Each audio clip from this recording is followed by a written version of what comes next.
ꯑꯍꯥꯟꯕꯃꯛꯇꯗ channel ꯑꯁꯤꯒꯤ ꯃꯥꯏꯀꯩꯗꯒꯤ ꯃꯤꯌꯥꯝ ꯄꯨꯝꯅꯃꯛꯄꯨ ꯇꯔꯥꯝꯅ ꯑꯣꯛꯆꯕꯒ ꯂꯣꯏꯅꯅ ꯀꯧꯅꯅ ꯈꯨꯔꯨꯝꯖꯔꯤ ꯑꯃꯗꯤ ꯆꯦꯅꯦꯜ ꯑꯁꯤꯅ ꯉꯁꯤ ꯇꯣꯄꯤꯛ ꯑꯃ ꯄꯨꯗꯨꯅ ꯂꯥꯛꯆꯔꯤ ꯃꯗꯨꯗꯤ 2023ꯒꯤ ꯃꯦ 3ꯗꯒꯤ ꯍꯧꯔꯛꯈꯤꯕ ꯂꯥꯟꯒꯤ ꯃꯇꯥꯡꯗ ꯈꯟꯅ ꯅꯩꯅꯕꯒꯤ ꯄꯥꯎꯗꯝ ꯑꯃꯈꯛ ꯑꯃꯗꯤ ꯑꯦꯟꯇꯤ ꯅꯥꯔꯀꯣ ꯇꯦꯔꯣꯔꯤꯖꯝ ꯗꯦ ꯍꯥꯏꯅ ꯂꯥꯎꯊꯣꯛꯄꯗꯨꯁꯨ ꯌꯥꯅꯈ꯭ꯔꯦ ꯍꯥꯏꯔꯤꯕ ꯍꯤꯔꯝꯁꯤꯒꯤ ꯃꯇꯥꯡꯗ ꯁꯝꯂꯞꯄ ꯄꯥꯎꯗꯝ ꯈꯔ ꯄꯨꯗꯨꯅ ꯂꯥꯛꯆꯔꯤ ꯂꯧꯕꯤꯁꯤ ꯀꯨꯝꯖꯥ 2023ꯒꯤ ꯃꯦ 3ꯗꯒꯤ ꯀꯨꯀꯤ ꯅꯥꯔꯀꯣ ꯇꯦꯔꯣꯔꯤꯁꯁꯤꯡꯅ ꯆꯠꯊꯔꯛꯈꯤꯕ ꯂꯥꯟ ꯉꯁꯤ ꯆꯍꯤ 3 ꯃꯄꯨꯡ ꯐꯥꯔꯛꯄꯒ ꯂꯣꯏꯅꯅ ꯀꯣꯑꯣꯔꯗꯤꯅꯦꯇꯤꯡ ꯀꯃꯤꯇꯤ ꯑꯣꯟ ꯃꯅꯤꯄꯨꯔ ꯏꯟꯇꯤꯒ꯭ꯔꯤꯇꯤ ꯀꯣꯀꯣꯃꯤꯅ ꯁꯤꯟꯗꯨꯅ ꯀꯣꯅꯨꯡ ꯃꯃꯥꯡꯗ ꯂꯩꯕ ꯏꯕꯣꯌꯥꯏꯃ ꯁꯨꯃꯥꯡ ꯂꯤꯂꯥ ꯆꯪꯂꯦꯟꯗ ꯃꯤꯌꯥꯝꯒꯤ ꯃꯤꯐꯝ ꯄꯥꯡꯊꯣꯛꯈ꯭ꯔꯦ 3 years of Manipur crisis haina mingthonduna pangthokiba miyamgi mifam aduda Imphal College ki political science ki retired head AK Senthajit na moderator amadi Kokomi convener YK Direna chairman oiki mifam aduda lamdam asida khundariba furup kyagi meyoising amadi organization sing gi luchingba singsu saruk yakhibuga loinana lan asida laikhidrba meyoising gi mafam da minute ani tumina leptuna awaba fongdoknaki miyamgi mifam aduda yetnaba yauduna lawkiba warep mayam lawkhre hawkiba kumja 2023 gi May 3 dagi Kokomi amadi Manipur miyamna lepkiba warep pumnamak ngasigi miyamna mifamna amuk hanna khanraba matungda hena session handaba yade haikibaga loinana warep punumak thabakta onthoknaba India amasung Manipur government animak taksin baga loinana makhal makha kayagi democratic oiba khongjang tongan tongana lekai club maira paibi local body singa loinana sangsin nabasu Kokomi gi leadership ngasigi mifamna sinaki Tronglaubi amasung TM Kasong da thokiba terrorist singi mihat sing adu ngasi convention na yamna kanna yaningdaba fongdokpaga loinana thogdoksing aduda chenaba terrorist sing mihat basing adu amadi mihat asi chathanaba silliba sing adugi mathakta phadaba yade matik chaba chairak pidaba yade amadi CRPF na mioi ahum hatkiba thogdok adu athubada judicial inquiry tawganaba government makha tana miyamgi matenga loinana Kokomina leijabi thakta taksinaba warep lawki ahum suba warepta India laingakna chin kuki narco terrorist sing sinaduna atat akham leitana landaduna miyamgi punsi temsing narakpa asigi mayokta Kokomi gi liching makhada chatharakiba khongjang asigi matangli yamna kupna khana nainaduna hawjik chathariba khongjang sing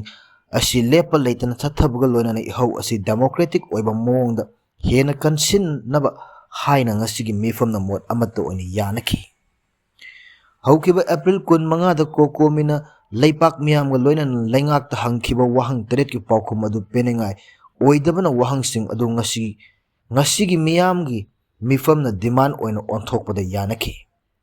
demand sing adu India government na Manipur gi yellow mist sing muthat naba chathariba proxy war asi Manipur leingakna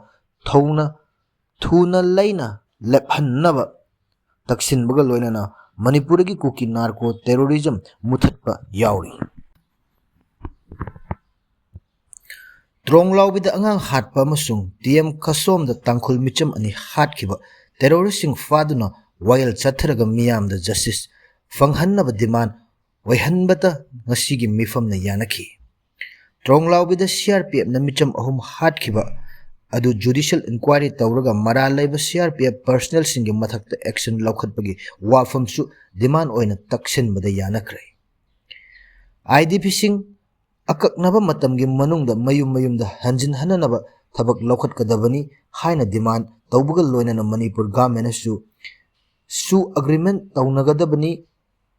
haiba wafamsu lawki NRC tawduna illegal immigrants sing takthoknaba thabak tawnganaba demand su tawri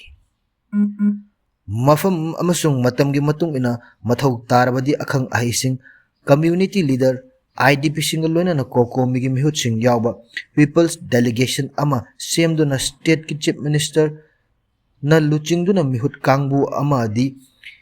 India Laingaki Central Leadership unaduna Faminaba wa Kanaba Amadi Miamgi Awa Ana Kokmanaba Hotnabagi Tabak Tauram Kaya Bangtoknaba Hotnabagi Warep Sungasigi Mipamna Loki Sahi Kudingi Me Ahumbu Narco Terrorist Sing Malemgi Tongan Balebak Sing the Mitcham Miambu Ot Liba Musung Lebak Kayagi Politics Yauksin Duna Narco Manigi Matiengna Election the Makoigi